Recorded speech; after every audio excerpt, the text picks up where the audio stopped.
स्वराज्य दर्शन आपल्या हक्काचे न्यूज चॅनल। कोट्यवधीच्या महसूल वसुलीकडे स्वतः महसूल विभाग करत आहे कानाडोळा। दीपक दबके, मानगाव तालुक्यात अनेक ठिकाणी जोरदार माती उत्खनन सुरू आहे। काही ठिकाणी पूर्णपणे अवैध उत्खनन सुरू आहे, तर काही ठिकाणी शासनाकडे काही ब्रासची रॉयल्टी भरून चक्क शेकडो आणि हजारो ब्रास माती उत्खनन केली जाते। मात्र या बाबीकडे महसूल विभागातून कडक कारवाई करून शासनाच्या तिजोरीत महसूल पोहोचवण्याऐवजी कुठेतरी महसूल विभागाकडून पूर्णपणे दुर्लक्ष केले जात असल्याचे निदर्शनास येत आहे। महसूल विभागाकडून अनेक ठिकाणी दुर्लक्ष केले गेले आणि महसूलवर डल्ला मारणाऱ्यांविरोधात लढा देणाऱ्या सामाजिक कार्यकर्ते आणि पत्रकारांना स्वतः महसूल विभागाकडून कारवाईचे फक्त आश्वासन देऊन पुन्हा जैसे थे असे चित्र पाहाव्यास मिळत आहे। नमस्कार, मी धीरज पवार, ग्रुप ग्रामपंचायत पुरा उपसरपंच तथा राष्ट्रीय मानव अधिकार मानगाव तालुका अध्यक्ष। आज जवळजवळ 5 वर्ष झालेली आहेत मी या आपल्या तहसीलदार कार्यालयाच्या फेऱ्या मारत आहे। एक वनिमले कोंड येथे झालेल्या उत्खननाबाबत जवळजवळ 8000 ब्रासच्या वरती उत्खनन झालेलं आहे आणि त्याचं खनिकर्म विभागाने सुद्धा आपल्या तहसीलदार कार्यालयाला तसेच प्रांत ऑफिसला आदेश दिलेले आहेत कारवाईचे, परंतु तहसीलदार आणि त्यांचे उच्च महसूल अधिकारी तुषार सुर्वे हे कुठेही टाळाटाळ करत असताना खूप दिसत आहे।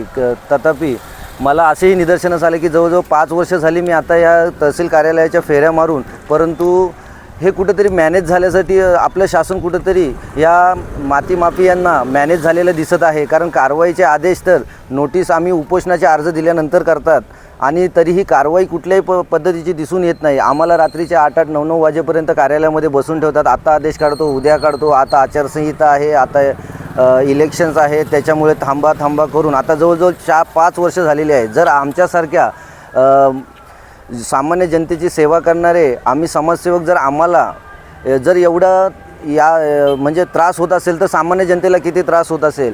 तसेच तहसीलदारांनी याच्यावरती कारवाई करावी म्हणून आम्ही वेळोवेळी त्यांच्या केबिनमध्ये जाऊन त्यांना प्रत्यक्ष भेट देऊन पण त्यांना सांगितले की आत्ता आदेश काढतो असे तहसीलदार म्हणतात, परंतु तहसीलदारच कुठेतरी गायब होतात आणि मला असं वाटतं की हे प्रशासन पूर्णपणे मॅनेज झालेलं आहे।